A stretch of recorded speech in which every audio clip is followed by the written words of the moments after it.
learners, I am Fronika ma'am. Today I am going to discuss class 9 mathematics chapter number system exercise 1.2. अगर आपको इससे पहली वाली exercise मेरी देखनी है एक्सरसाइज 1.1 तो मैंने डिस्क्रिप्शन बॉक्स में लिंक भेज दिया, वहां से जाके मेरी एक्सरसाइज 1.1 देख सकते हैं। तो हम क्लास स्टार्ट करते हैं क्वेश्चन नंबर 1।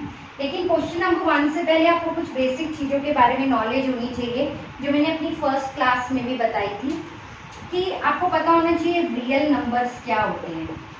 रियल नंबर जो होते हैं वो rational number plus irrational number होते हैं। आप रैशनल नंबर ले लीजिए और इरैशनल नंबर ले लीजिए और इन्हें ऐड कर दीजिए तो आपके रियल नंबर बन जाते हैं। हम रैशनल नंबर को Q से डिनोट करते हैं और इरैशनल नंबर को मैं Q डैश से डिनोट कर रही हूँ। आप कुछ भी ले सकते हैं। क्लियर हुआ? अब रैशनल नंबर क्या होता है? कोई भी ऐसी फ्रैक्शन जो फ्रैक्शन की फॉर्म में हो, मतलब कोई भी P/Q की फॉर्म में हो, लेकिन एक कंडीशन है where Q is not equal to 0, जहां पर आपका Q 0 नहीं होना चाहिए। क्लियर है? अब इरैशनल नंबर क्या होते हैं? उसका उल्टा, जो P/Q की फॉर्म में ना हो। क्लियर हुआ? अब मैंने लास्ट क्लास में भी एक बॉक्स बना के बताया था कि रैशनल नंबर में क्या क्या चीजें आती हैं। Natural number, whole number, integers, even number, odd number, prime number, composite number, ये सब मिलके क्या बनाते हैं? रैशनल नंबर बनाते हैं। और रियल नंबर तो मैंने अभी आपको बताया क्या होता है। रैशनल और इरैशनल को जोड़ दो तो आपके रियल नंबर बन जाते हैं। अब रैशनल नंबर के अंदर देखिए क्या क्या चीजें आती हैं। Natural number, whole number, integer, even number, odd number, prime number, composite number, they all are rational number. Clear हुआ? तो ये बेसिक चीज आपको पता होनी चाहिए इस चैप्टर को करने के लिए। क्लियर है? अब हम अपना फर्स्ट पार्ट देखते हैं। क्या दे रखा है फर्स्ट पार्ट में? Every irrational number is a real number. क्या हर इरैशनल नंबर रियल नंबर होता है? Yes, true. मैंने अभी बताया कि रियल नंबर जो होता है वो रैशनल को हम Q से डिनोट करते हैं प्लस इरैशनल नंबर को मिलकर बनता है। तो इसका मतलब यस, हमारा हर इरैशनल नंबर रियल नंबर होता है। तो that's why this statement is true. अब सेकंड पार्ट देखते हैं। Every point on the number line. आपको पता है हम जब नंबर लाइन बनाते हैं तो उसमें 0 होता है, पॉजिटिव नंबर्स भी होते हैं, नेगेटिव नंबर्स भी होते हैं, ऐसा होता है ना। अब इसमें लिखा है every point on the number line is of the form root m की फॉर्म में हो, मतलब where m is a natural number. Natural number जैसे ले लो आप 2, 1 भी ले सकते हो। नेचुरल नंबर 1 से स्टार्ट होते हैं ना, तो हम इनको नंबर लाइन पे शो तो कर सकते हैं, इन्हें हम शो कर सकते हैं। लेकिन अगर मैं नेगेटिव की बात करूं तो नेगेटिव तो स्क्वायर रूट में आता ही नहीं, नेगेटिव नंबर। तो नंबर लाइन में तो नेगेटिव चीजें भी लेते हैं हम, तो ये स्टेटमेंट क्या हो जाएगा? फॉल्स, क्योंकि नंबर लाइन में सिर्फ हम 0 पॉजिटिव वैल्यूज नहीं लेते, नेगेटिव वैल्यूज भी लेते हैं। लेकिन अगर हम रूट m की बात करें तो हम कोई, कभी आपने देखा -2 का बताओ स्क्वायर रूट? ऐसे तो नहीं होता। तो ये स्टेटमेंट फॉल्स है क्योंकि हम नंबर लाइन में नेगेटिव डिजिट्स भी लेते हैं। क्लियर हो गया? अब हम आते हैं थर्ड पार्ट पर।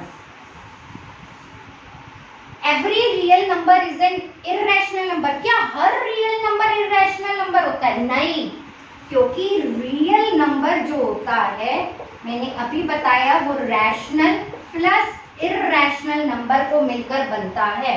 मतलब रियल नंबर के लिए दोनों चीजें होना जरूरी है, रैशनल भी और इरैशनल भी। इसलिए ये स्टेटमेंट क्या है? फॉल्स है। क्यों है? क्योंकि रियल नंबर में दोनों चीजें आती हैं। और इसने पूछा है क्या रियल नंबर सिर्फ इरैशनल होते हैं? नहीं, रियल नंबर रैशनल भी होते हैं और इरैशनल भी होते हैं। क्लियर हुआ? अब हम इसका हम इसका नेक्स्ट क्वेश्चन करते हैं। ओके क्लास, तो प्लीज मुझे ये इरेज करना पड़ेगा। चलिए क्लास, अब हम देखते हैं एक्सरसाइज 1.2 का question number 2। Are the square root of all positive integers, क्या अगर सारे पॉजिटिव इंटीजर्स का अगर हम स्क्वायर रूट करें तो वो इर्रेशनल होता है? दिस स्टेटमेंट इज नो, नहीं हो सकता। Are the square root of all positive integer irrational? If not, yes, this statement is false. If not, give an example. आप एक सिंपल सा एग्जांपल लीजिए। मैंने लिया स्क्वायर रूट में 4, इसका स्क्वायर रूट 4 का क्या आएगा? 2। ठीक है, अगर मैं 2 के नीचे 1 लगा दूं, this is a rational number. कर दिया ना मैंने proof. Where q is not equal to 0। आप 4 का स्क्वायर रूट लो, 4 का स्क्वायर रूट लिया तो मैंने क्या आया? 2। अगर मैं इसके नीचे 1 लगा सकती हूँ ना, 2 अपॉन में 1 भी 2 ही होता है। तो ये मेरा क्या है? p बाई क्यू की फॉर्म में है, और where q is not equal to 0, तो दैट मीन्स दिस इज मेरा क्या है? रैशनल नंबर है। आप एक और एग्जांपल लेके देख लो। जैसे मैंने लिया 16, 16 का स्क्वायर रूट क्या होगा? 4। ठीक है, 4 के नीचे अगर मैं 1 लगा दूं तो ये किसकी फॉर्म में है? p बाई क्यू की फॉर्म में है। ये रैशनल नंबर है, और इसमें q भी जो है नॉट इक्वल टू 0 है। तो क्या ये कहना सही है? Are the square root of all positive integer irrational? This is false statement. If not, give an example. मैंने एक एग्जांपल लिया रूट 16 का और रूट 4 का of a number that is a rational number. मैंने रूट 16 लिया तो उसका स्क्वायर रूट आया 4, तो मैंने 1 लगा दिया अपॉन में, तो 1 इज नॉट इक्वल टू 0, ये p बाई क्यू की फॉर्म में भी है, तो this is our rational number. Clear हुआ? प्रूव हो गया ना। नेक्स्ट क्वेश्चन देखते हैं अब हम, क्वेश्चन नंबर 3।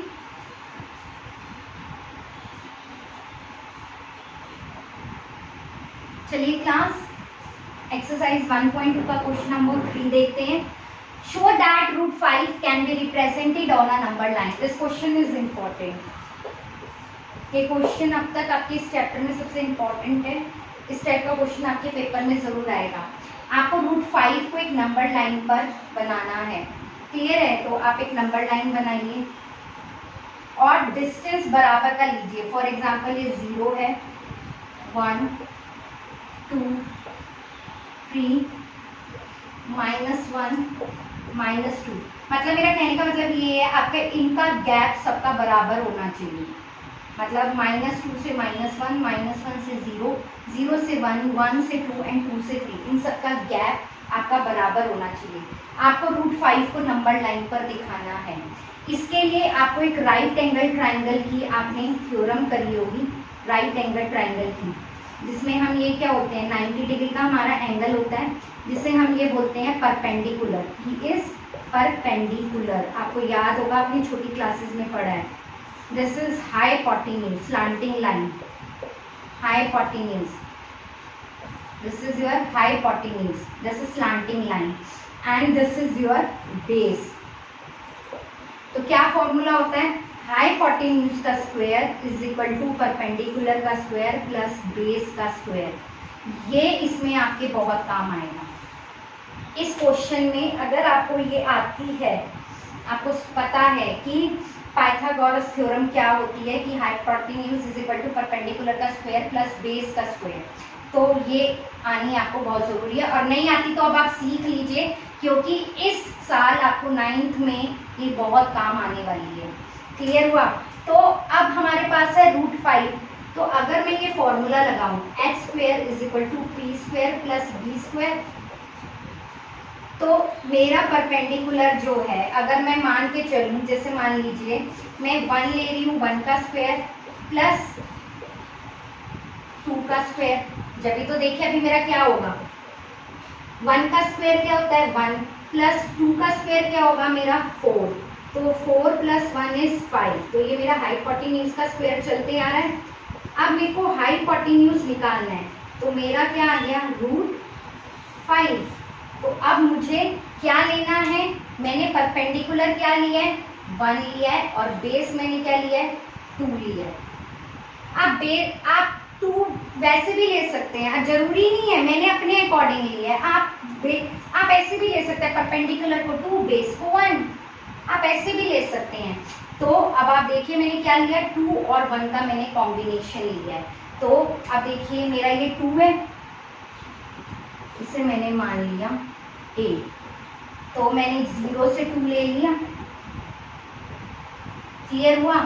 अब मैं यहाँ पर क्या करूंगी, ये मेरा क्या मान लिया, बेस।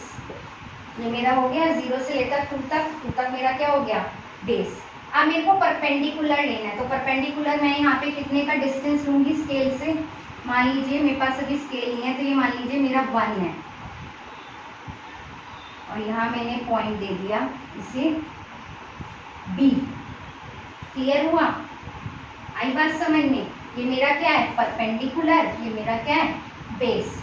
अब मैं इसको 0 से क्या करूंगी, स्केल से ऐसे मैं मिला दूंगी। स्केल से मुझे क्या करना है, मिला देना है। क्लियर हुआ? अब आपको अपना कंपास लेना है। अब आपको क्या लेना है, कंपास लेना है। कंपास को यहाँ रख के टिल आपको यहाँ तक, यहाँ से लेकर टिल यहाँ तक, मैं दोबारा बता रही हूँ आपको, 0 वाले पॉइंट से लेकर टिल यहाँ तक आपको इसको मेजर कर लेना है कंपास से, ये कितना है। Then you will have to arc like that, ऐसे कट मारना है आपको, और ये कट जाके आपका कहीं यहाँ पर आएगा, ऐसे। जब आप यहाँ से इसे कट मारेंगे ना with the help of compass, ध्यान रखिएगा, यहाँ पर रखकर आपको ऐसे ले जाके कट मारना है, तो ये जो वैल्यू आएगी ये √5 की वैल्यू आएगी आपकी। क्लियर हुआ?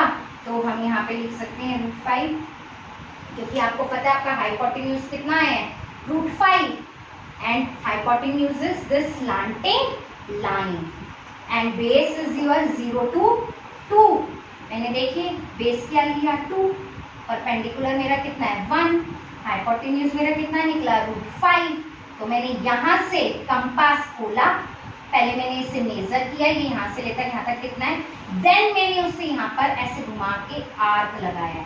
तो ये पॉइंट जो जहां पर भी ये आएगा, this is the value of √5 की आएगी, ये वैल्यू आएगी आपकी √5।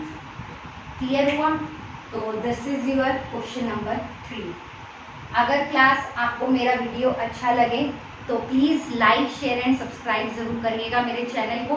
प्लस आप कमेंट बॉक्स में भी अपनी कोई भी क्वेरी है तो मुझे लिखकर भेज सकते हैं, मैं ज़रूर उस क्वेरी को सॉल्व करने की कोशिश करूँगी।